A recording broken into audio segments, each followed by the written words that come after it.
Cumprimento a classe Gideões com a paz do Senhor. Aqui quem vos fala é o professor Juscelio. Estamos passando aqui rapidamente para uma reflexão às nossas lições da Escola Bíblica Dominical. Estaremos estudando agora a lição de número 11, que diz: Esdra vai a Jerusalém ensinar a palavra. Como já prometido, está aí o título da lição. Temos o texto áureo que diz assim: E provaram a boa palavra de Deus. Hebreus 6, verso 5, parte A. Verdade prática diz assim: A palavra de Deus é semelhante a uma afiada espada e poderosa e penetrante. Temos a leitura bíblica em classe, como de costume, não estaremos lendo, né? Mas o irmão pode dar uma pausa aí e estar lendo aí na íntegra, tá bem? Temos aqui a nossa divisão por bloco, como os irmãos já têm acompanhado, estaremos estudando a segunda lição desse quarto bloco aqui, que é a lição de número 11, o trabalho conjunto de Esdra e Neemias. Aqui temos aqui uma visão panorâmica do livro de Esdras e também o livro de Neemias, tá bem, meus irmãos? É importante os irmãos saber que o livro de Esdra aí, entre esse entre essa entre o 6 e o 7 aqui, há um espaço de aproximadamente 57 anos. E o período do livro de Esther, ele entra aqui dentro desse período aqui. Tá bom, meus irmãos? Mais para frente a gente vai poder verificar isso aí melhor, tá bem? Para os irmãos entenderem. Aí temos aqui os nossos tópicos da lição, né? Artaxerxes envia Esdra, né? Esdra ensina a palavra ao povo e as palavras de Deus devem ser ensinadas e o resultado do ensino da palavra de Deus. Também esses aqui são os principais tópicos e os subtópicos aí que estão inseridos aí também. Temos alguns objetivos. O objetivo geral é mostrar a eficácia da palavra de Deus e os objetivos específicos são 4, né? Discorrer sobre o envio de Esdra por Artaxerxes a Jerusalém, ressaltar que Esdra ensinou a palavra ao povo, asseverar que a palavra de Deus deve ser ensinada ao povo e elencar os resultados do ensino da palavra de Deus. Esses aí são os objetivos. Aqui, irmãos, só para os irmãos entenderem aqui, basicamente, o contexto que nós estamos estudando aqui, nós vamos estudar aqui dentro desse rei aqui, esse rei que vai estar dando aí as ordens aí, tanto para Esdra quanto para Neemias, tá bem? Eu coloquei aqui, mas para os irmãos entender, porque na nossa lição diz que Esdra foi e lá ele se encontrou com Neemias. Então dá a entender que Neemias tinha ido primeiro do que Esdra, mas o, não é bem assim, tá bem? Quando você vai ler em Esdra lá, você vai verificar que, que Esdra foi enviado no 7º ano do rei Artaxerxes, né? Que esse rei aqui. E quando você vai ler Neemias 1:1, você vai verificar que Neemias foi enviado no 20º ano do rei Artaxerxes, né? Então, dá uma olhada em Esdras 7:7 e Neemias 2:1, que os irmãos vão saber aí que Neemias foi 13 anos depois que Esdra, tá? Então aqui, ó, uma visão aqui dentro de uma cronologia, os irmãos vão ver aqui, né? Que Esdras, né, está indo aqui em 457 e Neemias indo em 444 anos, tá bem? Tudo isso antes de Cristo. Vamos lá em nossa introdução. O grande valor do ensino da palavra de Deus é o assunto desta lição. Veremos como o governo da Pérsia enviou Esdra a Jerusalém a fim de verificar se a vida eclesiástica dos judeus estava conforme a lei de Deus. Bem? Artaxerxes envia Esdra, né? Os judeus sob o domínio dos persas. Né? Os judeus puderam logo constatar que os persas eram mais brandos do que os babilônicos. Né? Como nós podemos falar, como já falamos em outra ocasião, né? Foram 3 exilos assim que foram tratados de forma distinta, né? Os assírios eles misturavam os povos, os babilônios ele pegava os mais influentes, os mais inteligentes, levava para o palácio, né? E os persas não, ele já deixava todas as pessoas livres para com as suas religiões, né? E então, com isso a gente pode ver que eles foram mais brando. Então as pessoas poderiam voltar, né? Mas apenas contribuir ali com os impostos, né, e reconhecer a soberania do Medo e do Persa, tá bem? Artaxerxes, Esdra é enviado a Jerusalém para ensinar a lei de Deus, né? O rei ficou impressionado com o elevado grau de conhecimento que Esdra possuía da lei de Deus de Israel. E o que dá a entender também na leitura do texto aqui que Esdra ele estava sempre com a Torá na sua mão, sempre com a Bíblia, né? Podemos dizer assim, porque quando ele falou, olha, levou e ensina essa palavra que está em sua mão. Então ele sempre carregava a palavra de Deus consigo. O rei da Pérsia, junto com os 7 conselheiros, quis enviar Esdras a Jerusalém a fim de inquirir acerca da situação espiritual dos residentes ali. Tá bem? Então, a importante carta que o rei enviou com Esdras. O rei enviou com Esdras uma carta escrita em aramaico, que está registrada em Esdras no capítulo 7, versículo 12 ao 26. Tá bem? Os irmãos também pode dar uma pausinha e estar lendo essa carta aí, que é muito interessante para assim contribuir melhor com o conhecimento dos irmãos. A importante carta que o rei enviou com Esdras, através dessa carta, o rei decretou: qualquer judeu poderia acompanhar Esdras, os que fossem a Jerusalém poderiam levar ouro e prata, os vasos sagrados que ainda estavam na Babilônia seria restituído, qualquer despesa seria paga pelo tesouro do rei.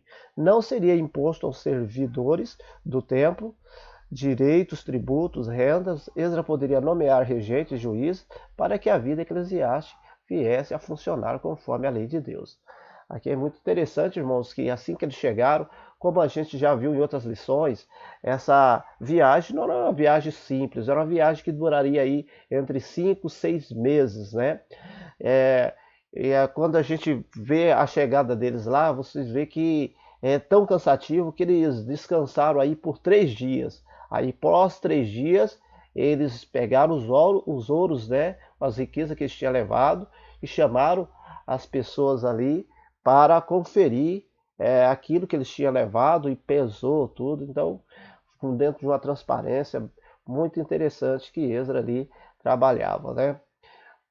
A importante carta que o rei enviou com Esdras. Esdras louvou a Deus que tinha inspirado o rei a fazer tudo isso, entendendo-lhe a beneficência perante o rei. Isso aí está lá ainda dentro daquele contexto, daquela referência que já citamos, né? Esdras, mais precisamente, esse louvor vai estar no versículo 27 e 28, né, do capítulo 7. Vamos para o ponto 2. Esdras ensina a palavra ao povo. Esdras sai da Babilônia e vai a Jerusalém.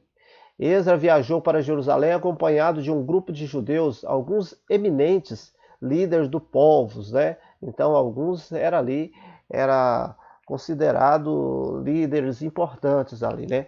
Assim sendo, jejuaram e oraram para que tivesse uma boa viagem.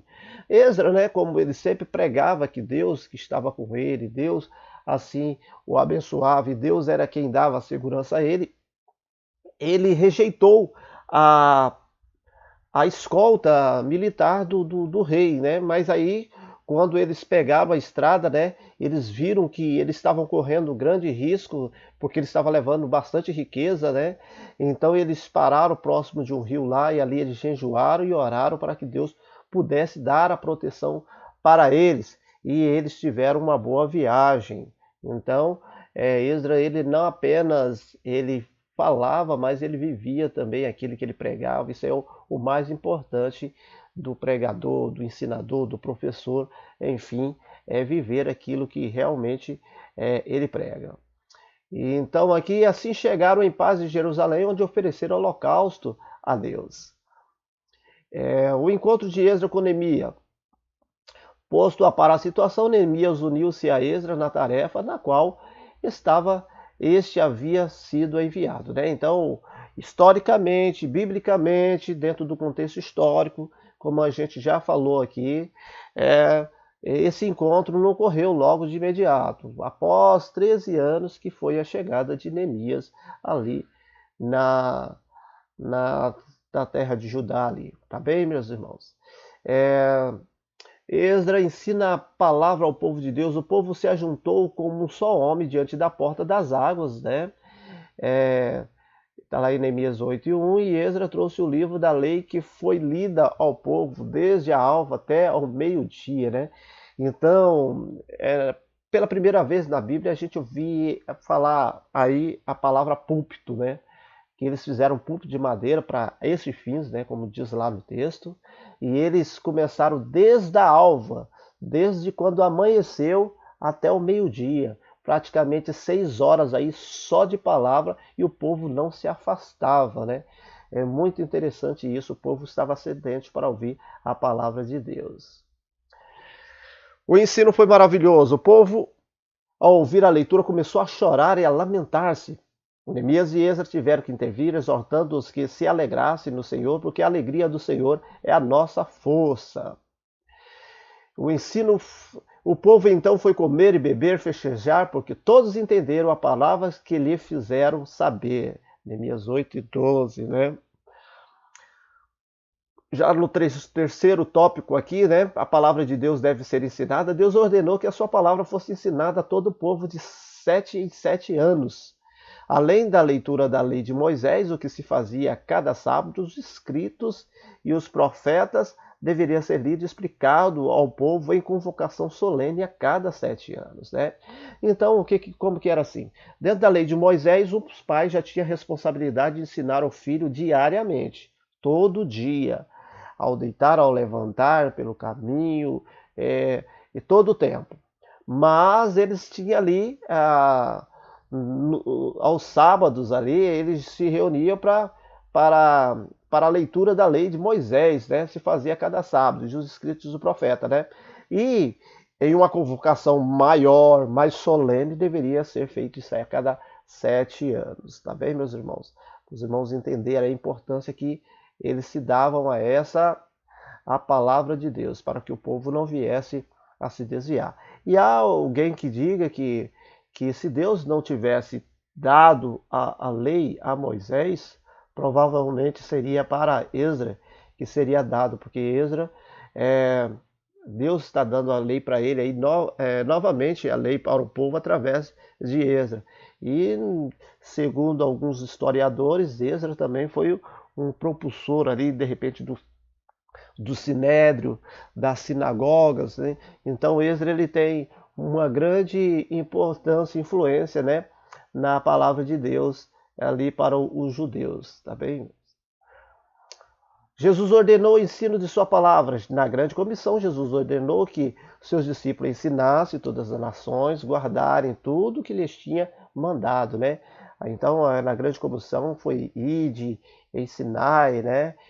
Batizai. Então, tem esses mandamentos. E a palavra de Deus sempre esteve como prioridade na grande comissão. O apóstolo Paulo conhecia a importância do ensino da palavra. Conjuro-te, pois, diante de Deus e do Senhor Jesus Cristo, que pregues a palavra. O que de mim, entre muitas testemunhas ouviste, confia a homens fiéis que sejam idôneos para também ensinarem os outros.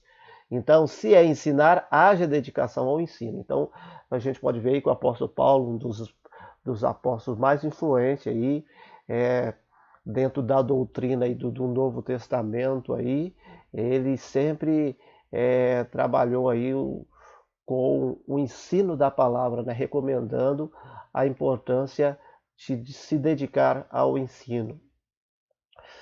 Já no tópico 4 aqui, resultado do ensino da palavra de Deus. O ensino da palavra de Deus gera temor a Deus. Deus falou: ajunta-me o povo e os farei ouvir a minha palavra para que me tema todos os dias que na terra viverem, né? Guarda os seus mandamentos do Senhor para o temer. Então, pelo temor a Deus, o crente se aparta do mal, se desvia do mal, aborrece o mal caminho, né? Como resultado do ensino da lei dos dias de Esdra, o povo confessou os seus pecados, apartou-se de deuses estranhos, adorou o Senhor meu Deus, e como ele fez firme o conserto, né? Então a Bíblia nos fala assim, que o temor do Senhor é o princípio de toda sabedoria. E se é a palavra de Deus que gera temor, então não há uma sabedoria sem a leitura da palavra de Deus. Tá bem, meus irmãos? É, é um conjunto, uma sequência aí, que tem uma sequência lógica aí, que sem a palavra de Deus não há temor. E sem o temor, que é o princípio da sabedoria, também é, não teria sabedoria se não tivesse temor a Deus. O ensino da palavra implanta as novas espirituais dos crentes. Vejamos algumas. O crente é honesto a toda prova, o crente jamais mente, o crente jamais se apodera de algumas coisas que não seja dele, o crente vive uma vida moral que é exemplo de pureza. O crente jamais dá falso testemunho de alguém. Então é isso aí que a palavra de Deus tem que gerar no homem, né? É aquele que cometia algum delito não vai cometer mais, aquele que mentia também não vai mentir mais, né? E assim por diante. O resultado do ensino, né, ainda, o ensino da palavra dá conhecimento.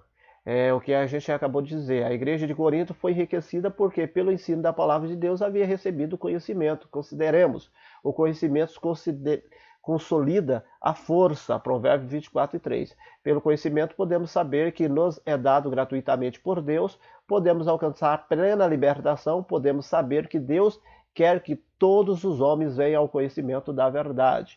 Pelo conhecimento podemos saber como agradar a Deus. Tá bem? Então, tudo é isso. Se o conhecimento vem do temor e o temor vem da palavra de Deus. Tá bom? Temos a conclusão aqui. Nós vimos que Artaxerxes envia Esdras a Jerusalém, onde o líder escriba e sacerdotal tem o objetivo de ensinar a lei de Deus ao povo. Vimos também que Esdras ensina a palavra ao povo e há um grande despertamento espiritual. Vemos também que a palavra de Deus deve ser ensinada porque é a ordenança de Deus ratificada por Jesus e confirmada pelos apóstolos. Vimos também que o ensino da palavra de Deus gera temor, estabelece normas espirituais no crente e dá também o conhecimento, tá bem? Essa aí foi a lição 11 que acabamos de estudar. Temos a nossa próxima lição aqui, que é Esdras e Neemias combatem o casamento misto, tá bem? Uma lição também muito importante. E, por fim, chegamos ao fim da nossa lição. Eis aí o nosso contato para alguma dúvida que se acaso esteja. E, no mais, agradeço os irmãos que estão acompanhando a nossa rápida explanação aí, não é aquela aula que gostaríamos de ter, né, com mais detalhe, né, com mais tempo hábil, mas é o que temos para o momento. Que Deus possa abençoar a cada um em nome de Jesus. Amém.